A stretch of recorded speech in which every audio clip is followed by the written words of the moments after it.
¿Qué tal? ¿Cómo le va? Comienza nuestro gran encuentro y entramos a la cancha con un equipazo, cultura, educación, salud, deporte, ciencia. ¿Qué jugadores, no?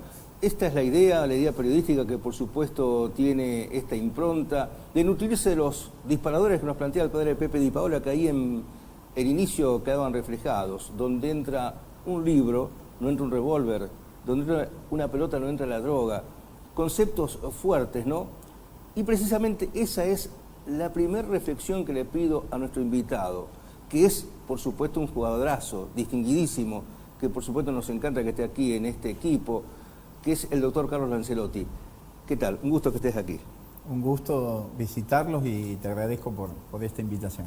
Bueno, y la pregunta tiene que ver con lo que dice el padre Pepe. ¿Crees que es así? ¿El deporte tiene ese alcance? Es decir, sabemos básicamente que a la salud, de hecho, le viene bien, pero tiene que ver con la cultura, con la educación. ¿Es una escuela de vida para vos también? Sí, mira, yo hace 10 años, 9, que estoy en Central Córdoba, presidente, vicepresidente de nuevo, y la verdad que lo único que hago es recoger ese tema ese dato que vos tirás. La responsabilidad social que tienen estas instituciones es equiparable, yo creo, que a la de las escuelas. También en mi club no se va y no se aprende inglés, ni se aprende castellano, ni enseñamos eso.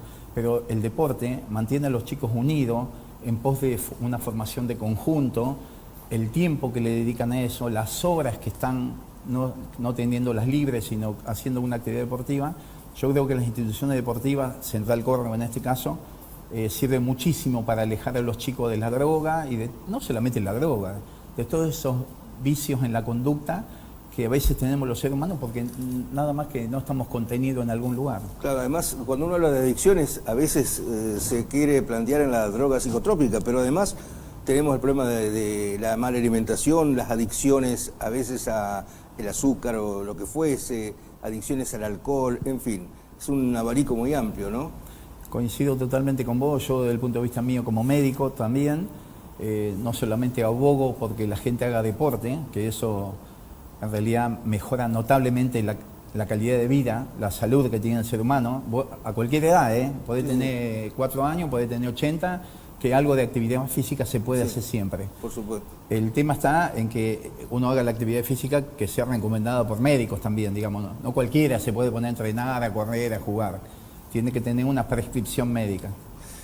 Claro, el deporte en tu vida ha jugado un rol central, fundamental. ¿Siempre fue así? ¿De chico empezaste a sentir la pasión por el deporte? ¿Qué es lo que más te atraía?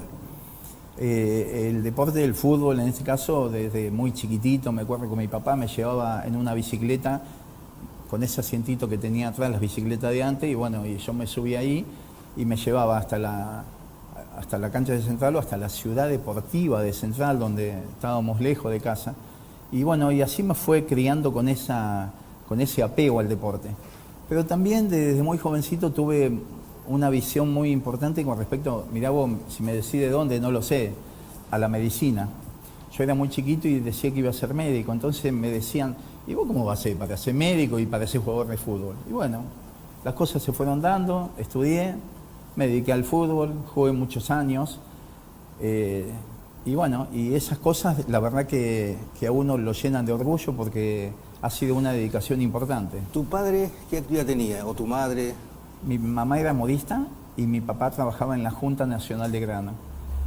Se iba todos los días a las 4:30 de la mañana. La verdad que otra de las cosas que vi, el esfuerzo de mis padres, fueron increíbles para que yo arrimara a todas estas ideas que tenía de hacer deporte y de estudiar. ¿En qué barrio? Ludueña. Ludueña.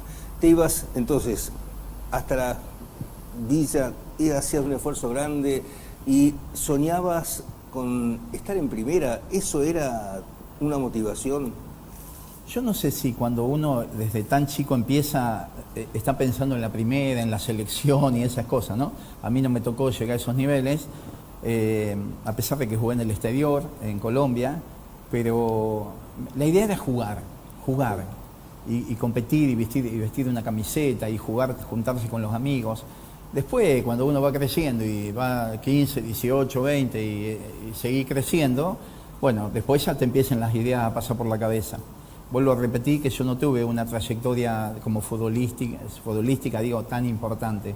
Pero bueno. Bueno, pero eso implicó un compromiso, una dedicación, una preparación física, todo un esfuerzo, y tuviste una trayectoria, un recorrido. Sintetízamelo, ese recorrido en el fútbol jugué profesional. En división inferior de Rosario Central hasta me hice profesional a los 20 años, a los 24 me fui a Colombia, estuve 2 años allá, luego volví, quedé jugando en Buenos Aires y después ya a los 28 años abandoné el fútbol porque ya era médico, tenía que hacer una especialidad, empecé a hacer la especialidad y ahí me metí como médico en Central Córdoba. En tu puesto, hablé un poquito de fútbol, la mejor figura que viste. El Gallego Pérez. ¿Usted alguno va a decir Osvaldo el Pérez. Gallego Pérez? Osvaldo Pérez. No, el Huevero Pérez, el famoso Huevero Pérez de River. El que yo te estoy hablando es el hijo, se llama Rubén Pérez, compañero mío. Nunca vi un 10 como ese, nunca. Ahora uno lo ve a Messi, lo ve a Maradona y va a decir, Dios mío. Bueno, ese era equiparable a estos dos que te digo. Qué bárbaro. Y quedó en mi cabeza. ¿Qué temas que en el fútbol se dan, ¿no? O en muchas disciplinas, talentos así que de pronto, bueno, han quedado en el camino. Sí, uno no entiende qué le pasó a este jugador que siendo tan bueno, pero bueno, el fútbol y la vida tiene eso. Claro. A veces yo también veo médicos de los cuales copié mucha ciencia y sin embargo a lo mejor hoy no han tenido la trascendencia que yo imaginaba que iban a tener. Pero bueno, la vida es así también, ¿no? En Central aparte, ¿tuviste técnicos como Sof, puede ser? Yo cuando jugaba el fútbol en Central, Ángel Tulio Sof fue el técnico mío desde que yo estuve en la tercera hasta que me vendieron a Colombia. Bueno, y después cuando vuelvo, termino siendo médico de Central también, de la primera de Central médico, y bueno, y ahí estuve con grandes como Astrada, Gorosito, Isquia, Madelón, mirá que te estoy nombrando gente de mucha trayectoria, ¿no? Bueno, y la pasión de entrar en la cancha y el público, eso también lo vivías ahí desde eso el banco. Es indescriptible. Claro. Solamente el que está, porque vuelvo a repetir, yo antes me metí a la cancha como jugador, no importa que después no era jugador, cuando fui médico de Central, la verdad que esa sensación de compartir y gritar un gol, claro, la verdad que impagable eso. Ahora bien, esto que es el esfuerzo deportivo, la contracción, para ser profesional hay que tener una dedicación muy amplia, a la vez la compatibilizabas con los estudios. ¿Cómo fuiste manejando eso que en principio, primero no es frecuente, deben ser contados con los dedos de las manos quienes han hecho la doble situación? No sos el único caso, pero sí digo que son muy pocos y marca un esfuerzo muy especial. Mira, vos sabés que el que lo hace, mucha cuenta no se da. Yo me acuerdo lo único que salía volando de la Facultad de Medicina para ir a entrenar a la Ciudad Deportiva de Central, que había una distancia. Pero no lo tomaba como sacrificio. Fue un sacrificio, pero la verdad que no lo tomé tanto. Sí se me hizo más difícil cuando estando ya en la tercera del Central, tenía que viajar a Buenos Aires para jugar en Buenos Aires y a lo mejor el lunes tenía un parcial, una materia que rendí y yo me iba en el viaje y en la concentración en Buenos Aires estudiando porque no llegaba. Claro. Y bueno, y la verdad que te digo que por ejemplo terminé la carrera de medicina sin haber rendido mal una materia y vos dirás, ¿y eso cómo? Facilidad un poco para el estudio, dedicación, ganas, no sé.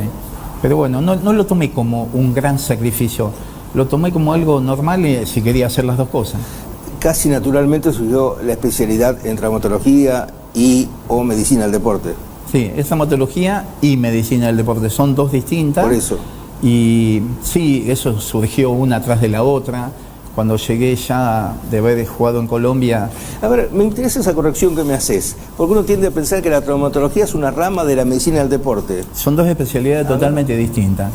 El traumatólogo, el que se dedica al hecho deportivo o no, puede ser que vos te caigas en tu casa y te rompes una pierna, y eso es un evento traumatológico. Correcto. Eso se dedica a la traumatología. La medicina del deporte es todo lo inherente al deportista en cuanto a su aparato cardiovascular, circulación, musculatura, biomecánica, respiración.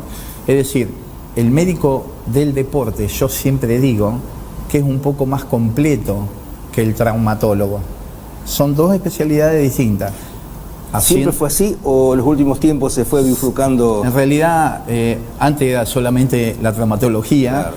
Y cuando se instaló medicina del deporte hace muchos años, hay muchos médicos que no son traumatólogos, pero son médicos del deporte, excelentes médicos. Mejoran el rendimiento de un jugador, saben dónde sacar ventaja de la parte física. Es decir, la medicina del deporte no es traumatología. Nosotros decimos a veces que el traumatólogo solo lo que hace es arregla un hueso, arregla una rodilla y nada más. Pero después el que lo pone a punto al deportista es el médico del deporte. Y pensar que antes estaba el viejo y querible masajista, el idóneo, ¿no? Que maravillas hacía a veces para... Y claro, porque bueno, todas esas cosas después fueron mejorando, sí, hoy en día con la ciencia, con los métodos de estudio que hay, y hoy en día realmente el deportista de élite es una figura que tiene un respaldo médico increíble. Vos fíjate que ahora están hablando de que algunos jugadores en la selección pueden que no lleguen, ¿viste?, al Mundial porque tuvieron algunas lesiones, y fíjate, digamos, con qué precisión tienen el criterio. Entremos en un temita de estos, van a ir surgiendo muchos, pero por ejemplo Messi está con inflamación del tendón de Aquiles, particularmente quienes hemos sufrido corte del tendón de Aquiles. Digo, ¿no está en el límite esa inflamación de un posible corte? ¿Tuviste vos, Julio? Sí, exactamente. Mira, dicen que cuando el tendón de Aquiles avisa, nunca se rompe. Avisa significa el paciente empieza con un dolor, tiene un proceso inflamatorio, casi siempre es de la vaina que lo cubre. Correcto. Por eso se le llama tenosinovitis, que es un proceso inflamatorio del tendón. Y como avisa, el médico medica, el paciente se para un par de días y es difícil que se rompa el tendón de Aquiles cuando te avisa. El tendón de Aquiles se rompe sin que uno sepa nada. Hace un gesto deportivo y ahí se te cortó el tendón de Aquiles. Sin que uno se dé cuenta. A mí particularmente fui a saltar, me gusta ser arquero, sigo atajando, voy a poner la pelota arriba, caigo, siento un golpe terrible detrás mío. Sí, como si te hubiese sentido una piedra. Claro, y me quejé, pero si no hay nadie detrás tuyo. Claro. Ahí tomé conciencia de lo que había sido, con otra la recuperación que lleva sus meses. Ese tendón de Aquiles es una de las lesiones que realmente más preocupan, ¿no? Es grave, nada más que el jugador va a volver a jugar sin ningún problema, sí, cuando se te corta, digo, ¿no? Pero lo que es grave son los meses que estás sin competir. Claro. En el caso de Messi, olvídate que es una tenosinovitis aguda ahora y la van a frenar bien. Y en Gago, supuestamente, a lo mejor muy bien atendido, apresuró la vuelta y volvió a sufrir el corte de tendón de Aquiles, pero puede ser que la exigencia del profesionalismo lo haya llevado a eso. No lo dudes. El paciente que no, digamos, alguien se rompe el tendón de Aquiles, lo opero, se cubre todo el tiempo necesario, se rehabilita y a lo mejor a los 6 meses está jugando de nuevo. Correcto. El jugador de fútbol te dice que quiere jugar los 3. Claro. Entonces esa exigencia del alto rendimiento es la que hace que a veces las lesiones se vuelvan a repetir. Seguramente en ese caso de Gago fue muy evidente. Sin duda. Además, imagínate la atención de estos jugadores, lo que se juegan, el prestigio, que otra vez se vuelve a romper el tendón de Aquiles. La verdad que... En lo que son las lesiones más frecuentes que estás tratando en la clínica, ¿con qué te encontrás, Carlos? Yo me dedico puntualmente a todo lo que sea rodilla en cuanto a cirugía mayor, microcirugía, prótesis. El deportista hoy lo que más se rompe es el ligamento cruzado y los meniscos. Y eso hoy en día se resuelve por vía artroscópica. Claro, en otras épocas, ¿no? Siendo atrás, el menisco era una tragedia para futbolistas destacados que vieron frustrada su carrera. Hoy, antes de la operación, hay instancias, ¿no?, para tratamiento de meniscos. Sí, la famosa microcirugía o artroscopía es ir a sacarte un pedacito así chiquitito del menisco y vos a los 15 días, 20, estás jugando de nuevo. Digamos, hoy en día hay muchas más armas para combatir esas patologías. Ahora, el ligamento cruzado, cuando se te rompió, estás 6 meses sin jugar. El caso, a ver, Marcos Rojo hace poquito, por ejemplo. Sí, estaba queriendo ahora hacer memoria del ex jugador de Central que jugando para Racing ahora se rompió. Vecchio. Y bueno, él va a tener esos 6 meses de lo que estamos hablando. Bueno, el ligamento cruzado es bastante frecuente y esto es producto de que se agota el músculo o es una sobreexigencia, porque debe haber seguramente una etapa previa antes de llegar a ese desenlace. Mira, vos no estudiaste medicina, ¿no? Por la duda, porque las preguntas que me estás haciendo son muy justas. El ligamento cruzado se rompe siempre ante un sobreuso. Sobreuso es un gesto, un movimiento, un frenado que no está bien hecho, no bien coordinado, y ahí es donde las fibras se desprenden. Ahora, les pasa a todos los que tienen músculo como el mío, significa pobre. A un deportista con mejor musculatura está mucho más protegido de la lesión del ligamento cruzado. Las rodillas hay que protegerlas desde la parte superior, ¿es así? Muscularmente hablando. A eso me refiero, proteger la rodilla. Claro. Primero con descanso, con gimnasio, con buen entrenamiento. El que se rompe y el que está cansado es el que no tiene buena musculatura y es el que ejecuta algún gesto incoordinado, que es el que le rompe el tendón. Este tema de descansar la rodilla, ¿qué sería descansar la rodilla? Descansarla significa, si yo tengo alguna enfermedad degenerativa de envejecimiento de mi cartílago, hay medicamentos hoy en día que ayudan a que ese cartílago se recomponga, mejore, dure más tiempo. Entonces, hay tratamientos dentro de la rodilla que se pueden hacer a través de infiltraciones, plasma rico en plaquetas, ácido hialurónico, células madre, unos, y todo el tratamiento de la protección muscular. No existe una rodilla sana si el músculo que está arriba, que es el cuádriceps y los isquiotibiales, no existen que esté sana la rodilla si el músculo es pobre. Fundamental trabajar entonces los músculos superiores, que son los que le dan la posibilidad de... Y ahora todo esto, el sobrepeso. Sí. El sobrepeso, ¿es cierto que hay una relación, a ver, que las rodillas, 1 kilo más de sobrepeso es como que la rodilla está soportando 10 kilos más? ¿Es así? Yo tengo pacientes que se sientan conmigo y me dicen, doctor, del mes pasado o el anterior bajé 2 kilos de peso. Escuche, no me duele más la rodilla, me dicen pacientes a mí. Uno dice, ¿cómo? Con 1 kilo, 2 kilos que vos bajé no te va a doler la rodilla. Evidentemente, las rodillas son órganos que aceptan tanta carga. Si les aumenta la carga, esa rodilla se empieza a quejar. Por lo tanto, el peso es fundamental para proteger la vida útil de las rodillas. Bueno, una rodilla hoy puede ser tratada antes de llegar a la operación, ¿no? Que hay que buscar, ¿conviene evitar la operación? Mi pregunta es esa. Sin duda. Aunque la rodilla esté envejecida, gastada, con algo de artrosis, siempre es mejor que te quedes con tu rodilla. Mirá que te lo estoy diciendo alguien que opera 2 o 3 prótesis de rodilla por semana. Significa, no me desdigo de lo que yo hago. Lo ideal es quedarte con tu rodilla y que la protejas con eso que te decía, que el ácido hialurónico, el plasma, sustancias que mejoran ese cartílago. Ahora, cuando ya tu cartílago no lo tenés más, se te gastó, bueno, ¿cómo vas a hacer para vivir los próximos años? A veces hay que colocar una prótesis. Cartílago, puede ser que aun cuando los niveles en alguna, radiografía, no sé si es que... se ve mejor en la resonancia magnética. En la resonancia magnética, bueno, casi no existe más, pero ¿se pueden volver a nutrir o regenerar a partir de colágeno? Esa es muy buena pregunta. Lo que hay que saber es que el colágeno, ácido hialurónico, esas sustancias, no es que te regeneran nuevo cartílago. Lo que hacen al cartílago viviente, que todavía está sano, que todavía no se gastó, lo mejoran en su condición de acolchado y por eso el paciente mejora clínicamente. El colágeno es uno de los principales hoy ayudas que tiene el médico clínico, el traumatólogo, el médico del deporte, para que la rodilla sobreviva, viva unos años más. O sea que aún quedando 1 milímetro de cartílago, ese milímetro tiene una apoyatura extra. Sí, y a lo mejor dura 4 o 5 años más. Ahora, si el paciente después quiere seguir jugando, caminando, subiendo escaleras, etcétera, etcétera, a veces ese hombre se tiene que poner una prótesis. Claro. El ácido hialurónico hoy es una panacea porque uno ve que se receta para el cutis, ahora también para las rodillas. ¿Cómo es esta fórmula? Lo que hace es mejorar la función buffer, que significa de acolchado que tiene el cartílago. El cartílago que tenemos en todas las articulaciones, hablamos de la rodilla porque es el más frecuente. Sí. Lo que hace es que uno acolche el peso que uno tiene, lo amortigüe. Eso es lo que mejora el colágeno, mejora la amortiguación del cartílago y eso es lo que lo hace durar más.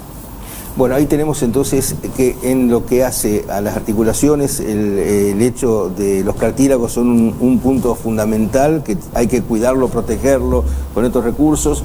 Luego están los meniscos, luego están los ligamentos. ¿Y de la rodilla qué más podemos decir de temas a cuidar centralmente? Yo creo que con esa definición que hiciste vos en cuanto a meniscos, cartílagos y ligamentos, eso es prácticamente lo más importante que una rodilla tiene. Ahora, A la rodilla hay que entrenarla, bien entrenarla, significa hay que hacer gestos de coordinación para que cuando uno lo repite en el campo de juego, que no sea un movimiento nuevo para la rodilla, que sea un movimiento que ya ha sido ejecutado, que ya ha sido probado.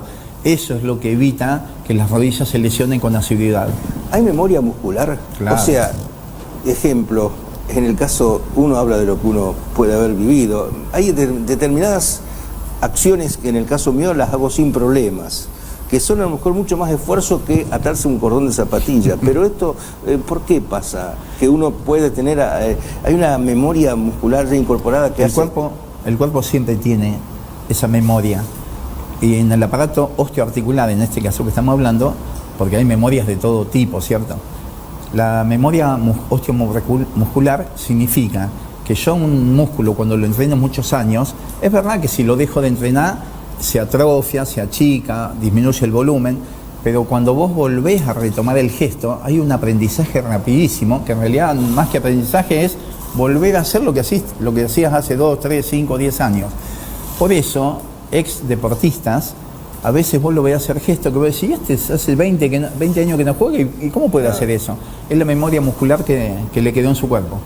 A todo esto, en lo que tiene que ver con las superficies, supongamos, porque están las superficies para hacer fútbol 5, por ejemplo, hoy, que han multiplicado su existencia por doquier. ¿Las superficies afectan? ¿De qué forma? Uno dice, el césped artificial es más perjudicial que el césped natural, la superficie dura ni hablar. ¿Cómo podés enfocar ese tema? Yo lo que vaya a decir, seguramente algunos se van a enojar conmigo, pero bueno, yo agradezco a la cantidad de canchas de fútbol 5 que hay. Digo agradezco porque soy traumatólogo y vivo de la gente que se rompe las rodillas en esos pisos.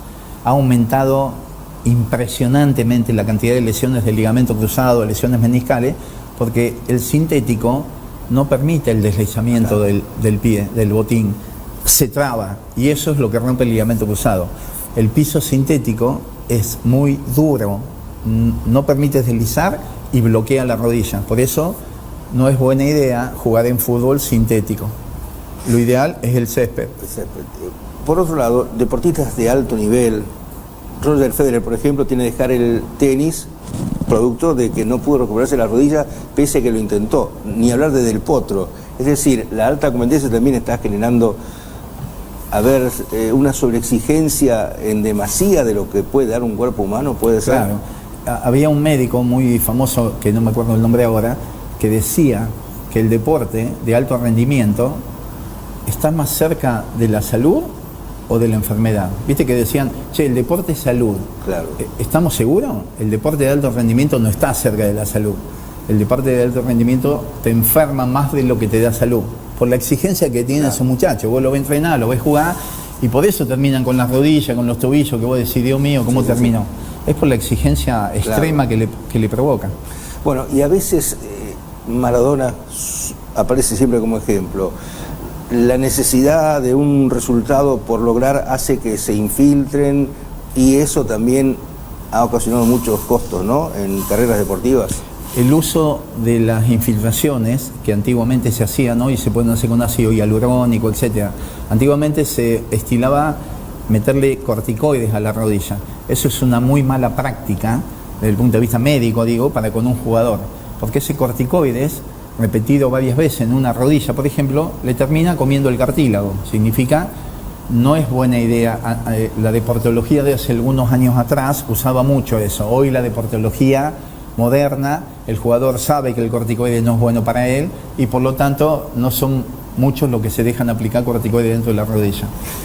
Si hay una fisura en la costilla, no es el ámbito tuyo, sí, porque ya me voy a una fisura en una costilla, vos trabajás en rodilla. Pero en ese caso he visto arqueros, lo menciono porque hace poquito vi el caso, fue a jugar un partido decisivo con una infiltración muy costosa que se hizo para poder aguantar el partido. Lo aguantó, sufriendo, lo aguantó. Pero eso... El tema está en que, ¿por qué duele tanto una fractura en la costilla? Porque la costilla no es un dedo que vos lo entablillás y lo dejás quieto. La costilla se está moviendo en cada respiración. Claro. Por lo tanto, si vos no le haces un bloqueo local significa infiltración con anestesia local ahí, que te puede durar 30, 40 minutos, se puede hacer en el entretiempo de nuevo, digamos, uno puede zafar de una fisura o algún traumatismo costal con alguna infiltración local. Estamos con el doctor Carlos Lancelotti, traumatólogo, médico del deporte y presidente del querido Club Central Córdoba. O sea, hace varios años en este club tan importante como presidente actualmente. Sí, yo cumplí un periodo de 4 años de presidencia. La presidencia, a continuación de esa, fui vicepresidente, pero por un problema de salud de Eduardo Bulfoni, tuve que terminar los otros 2 años que le quedaban, así que completé el periodo de él y luego ahora estoy en la tercera presidencia, así que ya van como 9, 10 años. Un poco mucho, me parece. Acá se necesita que estas instituciones venga gente más joven, que tenga más tiempo, más ganas. Digo, yo siempre que aprovecho, y ahora estoy en esta pantalla, aprovecho para que la gente se acerque. Nosotros tenemos una muy buena juventud que ha hecho muchas cosas en el club, pero necesitamos que la gente se anime, la gente joven hablo, ¿no? Sí. Se anime a asumir la presidencia, porque esto es cuestión de amor. ¿Cuántos socios tiene el club? Cerca de 1.700 más o menos. ¿Y disciplinas deportivas que se hacen? Cerca de 20. Cuando nosotros tomamos el club en el 2014, teníamos, hacía 7 años, la pileta inutilizada y no había de actividades deportivas. Hoy tenemos la pileta que funciona full, tenemos casi 20 actividades deportivas, no tenemos lugar donde poner los jóvenes. Cuando hablábamos hace un momento de la importancia social que tienen estos clubes, yo estoy loco para conseguir otros predios que sumen a Central Córdoba, porque nos quedamos chicos. Y eso que tenemos un predio de 5 hectáreas en Villa Gobernador Galvez, ¿no? Donde ahí practica divisiones inferiores de fútbol. El fútbol genera una pasión muy especial en la hinchada. ¿Hay presión para que Central Córdoba tenga el éxito deportivo y eso tapa el resto de los logros y de las cosas? Hay presión, no te voy a decir que hay presión al punto de Central, Newell, cierto, que llevan multitudes, pero los Charrúa también, la hinchada Charrúa también quiere que salgamos campeón. Si te digo que hay una materia pendiente en mi presidencia es esa, que todavía no hemos salido campeón, y eso, más allá de que el club ha crecido todo lo que vos quieras imaginar, pero bueno, todavía nos está faltando ese campeonato que lo sigo anhelando sobremanera, ¿no? ¿Hace falta mucho presupuesto para ganar un título de campeón? Claro, hace falta mucho presupuesto, y los clubes que tienen gran cantidad societaria, a veces les es un poco más sencillo juntar dinero. Nosotros vivimos de subsidios, de arreglos con algunas empresas, publicidad, sponsoreo, entradas de AFA, plata que viene de AFA, un dinero que viene mensualmente para todos los equipos. Y bueno, pero siempre te sigue faltando ese presupuesto para anhelar o para formar un equipo más competitivo. A todo esto la historia de Central Córdoba, que reconoce, bueno, el episodio de Karlovich también pasó en este tiempo, ¿no? Sí. Estabas como presidente. Yo hace poquito escribí unas líneas sobre el Trinche y decías que hoy se instaló un hincha en la tribuna de Central Córdoba que viene todos los partidos y no se pierde ni uno. Es la estatua del Trinche Karlovich, que bueno, el gobierno de la ciudad y de la provincia nos ayudaron a instalar, idea de ellos, honestamente, y bueno, y está ahí el Trinche como el ídolo de lo que fue en Central Córdoba. Hablabas al principio de Pérez, un jugador que no llegó y que hubiese sido como un Maradona. Al Trinche lo comparan, lo definen como que hasta podría haber sido superior a Maradona. Sí, lo que pasa es que yo creo que también depende cuándo te tocó, en qué época de la vida. El Trinche acá en Rosario era un poquito más Maradona en Buenos Aires, claro. Me parece que fue algo más de más trascendencia, pero el Trinche tenía yo lo vi jugar, tenía todas las condiciones para ser ese Maradona. Bueno, a todo esto, hablando de disciplinas deportivas, estuvimos en Santa Fe en la Fiesta Provincial del Deporte y fue muy buena como siempre, la 30ª edición de la Fiesta Provincial del Deporte. Particularmente me interesó ir porque también en noviembre se están cumpliendo 32 años de la vigencia de la Ley Provincial del Deporte que oportunamente pudimos plasmar. Fue en lo personal una gran satisfacción haber promovido esa ley que cumplió más de 30 años y está con plena vigencia para propiciar obras en clubes, en el Fondo Provincial del Deporte y distintos aspectos la ley contempla, ¿no? Así que 32 años de la Ley Provincial del Deporte, 30 años de esta fiesta provincial que los hacedores siempre le dan más volumen y más jerarquía, y en este caso con visitas muy fuertes. Estuvo el presidente de la AFA, Chiqui Tapia, estuvieron deportistas conocidos, y estuvo Gustavo López animando la fiesta como periodista, conductor de eventos que es Gustavo López. Dialogamos con él y aquí vamos a tener imágenes de lo que fue este gran encuentro deportivo en la ciudad de Santa Fe, organizado por la agencia Santa Fe Deportes. Aquí está. Hay que seguir andando. Quiero preguntarte sobre lo que dijo Gallardo. En estos tiempos donde hay falta de valores, el fútbol dio mensajes muy valiosos. ¿Coincidís con esa reflexión? Creo que el final del campeonato tuvo eso, ¿no? Muchos imaginábamos por ser futboleros que ninguno de los equipos iba a querer que gane el rival de toda la vida. Y bueno, los dos jugaron bien y sacaron resultados positivos que le servían al enemigo, por llamarlo de alguna otra forma. De valores, nos está faltando respeto, nos está faltando un poco de educación y se ve en el día a día. Y el fútbol no es una isla y el deporte tampoco. Y muchas veces lo que está en la sociedad, en la calle, en cada esquina, se transporta a un estadio, a una cancha, no sé, depende del deporte, ¿no? A un campo, y eso se ve. En tu caso estás en un momento profesional que ¿cómo lo calificás a tu momento? Yo ni me doy cuenta, o sea, yo trabajo mucho, me va bien en los 3 programas que hago y la gente me dice que estoy bien, qué sé yo. Yo me siento que estoy bien también, pero a veces no solo sirve el trabajo, hay que estar bien en la vida, en la familia, y lo importante es tener salud. ¿Un periodista deportivo que a vos te sirva como referente? Y a mí me marcó mucho Niembro porque estudié con él en la escuela, él me dio el primer trabajo, compartí mucho tiempo con él, Macaya Márquez, son periodistas que lo tengo como espejo. Bueno, a seguir con este tipo de eventos, también es otra parte tuya, ¿no? Me gusta. Esto es otro perfil de gestión. Sí, me gusta hacer eventos, me gusta venir acá a Santa Fe, gente amiga, que labura mucho, que hace esto hace 30 años y que me trata muy bien. Y aparte me gusta mucho venir a Santa Fe porque es como que bajamos un cambio acá, estamos bien. Bueno, estuviste por Brano Tuerto también. Me acuerdo una agencia de autos que me llamó porque se inauguraba. Y sí, hace bastante tiempo fui, pero me acuerdo cómo después fui con Fernando Carlos, fui con varios chicos. Bueno, a seguir así. Un placer, nos vemos. Hasta luego.